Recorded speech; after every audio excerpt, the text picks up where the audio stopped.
Setelah turun dari surga dan tinggal di bumi, Nabi Adam mengadu pada Allah karena lapar, sebab dia telah tinggal selama 40 tahun, belum pernah makan dan minum. Maka malaikat Jibril datang dengan membawa 2 kerbau dari surga, yang satunya berwarna hitam, satunya lagi berwarna merah. Jibril mengajarkan kepadanya bagaimana cara mengolah tanah. Ketika Adam sedang sibuk membajak tanah, tiba-tiba salah satu dari 2 kerbau itu diam. Adam memukulnya dengan pecut. Allah menjadikan kerbau itu bisa bicara, sehingga ia bicara kepada Adam, "Mengapa engkau memukulku?" Lalu Adam menjawab, "Karena engkau membangkang kepadaku." Dengan tenang kerbau itu berkata kepada Adam, "Betapa lembutnya Allah kepadamu karena dia tidak memukulmu ketika engkau membanggang kepadanya." Akibat omongan kerbau ini, Adam menangis seraya berkata, "Wahai Tuhanku, semua benda mengejekku, hingga binatang-binatang sekalipun." Atas kejadian ini, Allah menyuruh Jibril untuk mengusap lisan binatang agar tidak bisa bicara. Dahulunya, sebelum Adam diturunkan ke bumi, binatang-binatang bisa berbicara. Perjanjian manusia dengan Allah Subhanahu wa Ta'ala sebelum lahir ke dunia. Jauh sebelum dilahirkan ke dunia, manusia terikat perjanjian dengan Allah. Perjanjian tersebut adalah tentang keberimanan mereka kepada Allah. Para rasul pun juga tak lepas dari perjanjian kepada Allah. Seluruh rasul yang diturunkan Allah ke dunia diutus untuk mengingatkan janji tersebut. Perjanjian manusia dengan Allah tersebut direkam oleh Allah di dalam Al-Quran.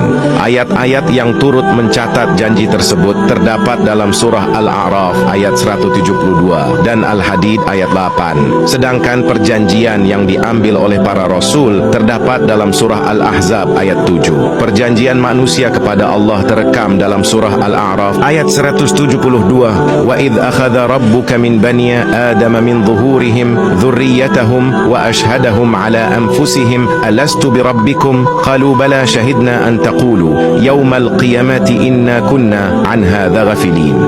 Dan ingatlah ketika Tuhanmu mengeluarkan keturunan anak-anak Adam dari sulbi mereka, dan Allah mengambil kesaksian terhadap jiwa mereka seraya berfirman, "Bukankah aku ini Tuhanmu?" Mereka menjawab, "Betul, engkau Tuhan kami. Kami menjadi saksi. Kami lakukan yang demikian itu agar di hari kiamat kamu tidak mengatakan, sesungguhnya kami, Bani Adam, adalah orang-orang yang lengah terhadap ini, keesaan Tuhan." Ayat ini menurut Quraisy Shihab dalam tafsir Al-Misbah merupakan sebuah peringatan dan pengingatan kepada kaum kafir yang terus-menerus tidak mau beriman. Padahal sudah banyak bukti secara nyata dan jelas diungkapkan, mulai dari ayat-ayat qauliyah hingga ayat kauniyah telah ditunjukkan. Lalu dalam firman-Nya tersebut Allah berhujjah dengan mengingatkan kembali janji dan kesaksian mereka ketika mereka dikeluarkan dari sulbi Adam.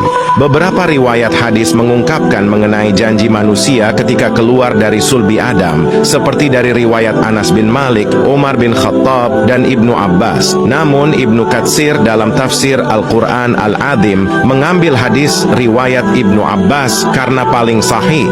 Sungguh Allah mengambil perjanjian dari punggung sulbi Adam di Nu'man pada hari Arafah, lalu dari tulang punggungnya Allah mengeluarkan seluruh keturunan yang Ia ciptakan, lalu Allah tebarkan di hadapannya. Kemudian Allah berbicara langsung, "Bukankah aku ini Rabbmu?" Mereka menjawab, "Betul, engkau Rabb kami. Kami bersaksi." Hadis riwayat Ahmad. Kesaksian manusia yang telah dijadikan perjanjian oleh Allah ini berlaku selama di dunia hingga datangnya kiamat. Meskipun perjanjian itu terjadi ketika manusia keluar dari sulbi Adam, perjanjian ini berlaku bagi semua keturunannya secara individu, sesuai dengan keterangan Muhammad Sahl dalam tafsir Al-Tasturi, bahwa tidak akan berdiri kiamat sebelum semua keturunan yang telah diambil sumpah, kesaksian, dan janjinya itu terlahir ke dunia. Dalam surah Al-Hadid ayat 8 dijelaskan mengenai keberimanan kepada Allah. Berikut bunyi ayatnya, "Wa ma lakum la tu'minuna billahi walar rasulu yad'ukum litu'minu birabbikum wa qad akhadha mitsaqakum in kuntum mu'minin." Dan mengapa kamu tidak beriman kepada Allah, padahal Rasul menyerumu supaya kamu beriman kepada Tuhanmu, dan sesungguhnya Dia Allah telah mengambil perjanjianmu jika kamu adalah orang yang beriman. Menurut penafsiran Al-Mahalli dan As-Suyuti dalam tafsir Jalalain, ayat tersebut menyatakan bahwa Allah telah mengambil janji manusia ketika di alam arwah. Janji mengenai persaksian manusia atas Rabb-Nya yang telah diterangkan sebelumnya pada surah Al-A'raf. Isi perjanjian tersebut adalah menyangkut keimanan mereka kepada Allah. Persaksian manusia ketika di alam arwah ini membawa akibat untuk terus beriman kepada Allah. Namun karena sifat manusia yang lupa, ketika mereka berada di dunia yang penuh kemewahan semu, mereka menjadi ingkar. Wahbah Zuhaili dalam tafsir Al-Wajiz memberikan penjelasan bahwa perjanjian manusia kepada Allah sejak dalam sulbi dan ketika di alam arwah menjadikan sebab mereka untuk beriman kepada Allah di dunia. Pada hari kiamat nanti manusia akan ditagih tentang janji beriman ini. Namun kebanyakan mereka lengah akan janji tersebut dan sangat menyesali kealpaannya. Tapi naasnya sudah terlambat. Pada hari tersebut penyesalan mereka sudah tidak berlaku lagi.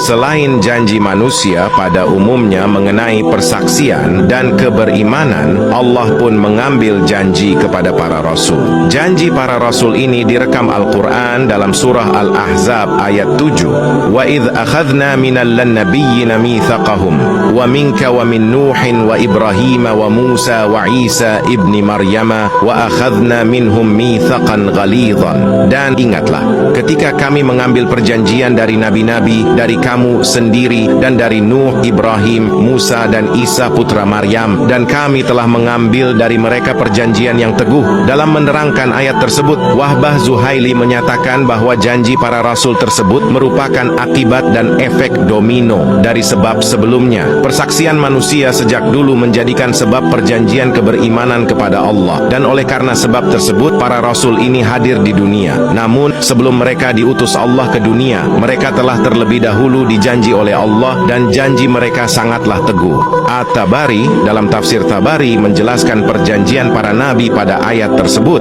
bukan berkenaan mengenai keimanan seperti janji manusia pada umumnya. Janji para rasul tersebut terkait persoalan untuk saling meneguhkan antara satu nabi dengan yang lain, penyampaian risalah serta tugas-tugas kenabian yang lain. At-Tabari mengungkapkan riwayat yang lain bahwa janji tersebut adalah tentang pertama kalinya Nabi Muhammad diciptakan, namun yang paling terakhir diutus. Sifat manusia yang lupa merupakan pangkal dari ketidakberimanan kepada Allah ketika di dunia. Namun diutusnya para rasul oleh Allah dimaksudkan untuk mengingatkan kembali akan janji manusia dulu. Begitu sayangnya Allah kepada manusia hingga ia mengirimkan banyak bukti untuk mengingatkan manusia akan janjinya dulu. Bukti-bukti tersebut seperti diungkapkan oleh Quraisy Shihab dan Wahbah Zuhaili meliputi diutusnya para rasul, diturunkannya ayat-ayat qauliyah maupun ayat-ayat kauniyah. Belum lagi ditambah kecenderungan hati yang hanif yang ditanamkan Allah kepada manusia. Seharusnya itu semua lebih dari cukup untuk mengingatkan perjanjian manusia dulu dan menjadikannya beriman dan bertakwa kepada Allah. Jika setelah diingatkan oleh para rasul mereka masih saja ingkar, berarti hati mereka telah tertutup dan akan mendapat balasan di akhirat kelak. Ternyata ibadah yang dicintai Allah bukan sholat, zikir atau puasa. Ketika Nabi Musa berdialog dengan Allah Subhanahu wa Ta'ala, Nabi Musa bertanya, "Ya Allah, aku sudah melaksanakan ibadah-ibadah yang Kau perintahkan. Manakah di antara ibadah-ibadahku yang Kau senangi? Apakah sholatku?" Tanya Nabi Musa.